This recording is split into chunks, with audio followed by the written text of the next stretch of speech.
voilà, les pois sont partis. Là je fais le 3e scalpage depuis la récolte. Donc on voit, j'ai énormément de résidus. J'ai laissé les fans sur le champ. C'était trop sale pour les récolter. On aurait pu les faire partir à la méthanisation. Mais d'un autre côté, quand on exporte les fans d'une légumineuse, on exporte en gros l'azote que la légumineuse a apporté. Donc l'effet sur la terre et la culture suivante, il sera nul. Alors qu'en les laissant, on va avoir un surplus d'azote. Et donc en gros, depuis la dernière vidéo, moi je ne suis plus intervenu sur le champ. C'était très propre, à une chose près, c'est que les chardons sont revenus vraiment en masse.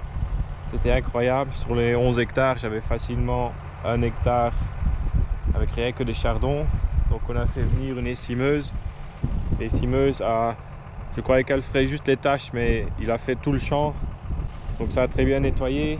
Ils ont récolté tout, donc même les gros ronds de chardon. Donc là on peut pas vraiment dire que le scalpage du printemps était efficace. Aux 2 premiers passages j'avais des chardons, mais après tout ceux-là j'ai plus rien revu.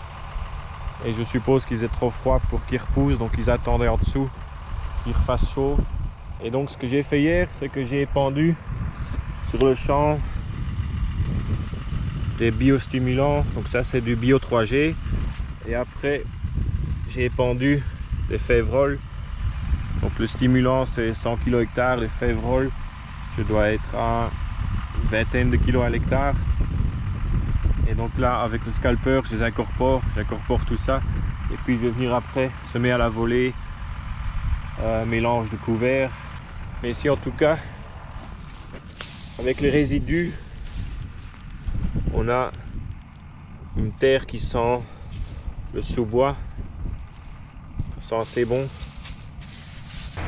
Et donc j'allais presque oublier de parler du rendement. Donc les pois étaient vraiment magnifiques.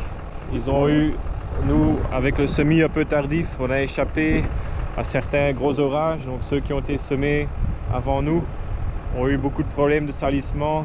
Il y en a qui n'ont pas été récoltés du tout. Il y en a qui sont à des 2-3 tonnes hectares. Nous on a été semés, ils ont été bloqués en fait pendant 10 jours à cause des pluies. Donc nous on a été semés après et on a eu une météo quasiment idéale, donc de la pluie, puis quelques jours de soleil, de la pluie. Et pour les pois c'est idéal. Et donc on s'attendait vraiment, vu la culture, à un très gros rendement, au moins 8 tonnes, on espérait peut-être 9. Mais comme on a été semé plus tard, ils ont récolté en même temps tous ceux de la zone, ce qui fait qu'on a été récolté assez tôt. Et on a sûrement perdu dans les 20 ou 30% des gousses qui n'étaient pas remplies. Mais on est quand même à 6 tonnes 4 de moyenne. Et vu la tendreté, donc on est payé en fonction de la tendreté. Plus ils sont jeunes, plus c'est tendre, moins on a de rendement, mais plus le prix est élevé. Donc on a un très bon prix, donc ça compense en fait le manque de rendement. Donc c'est comme si on avait une année normale dans les 8 tonnes, c'est à peu près le même revenu. Donc ça fait du bien quand même, surtout cette année où les céréales sont vraiment pas terribles.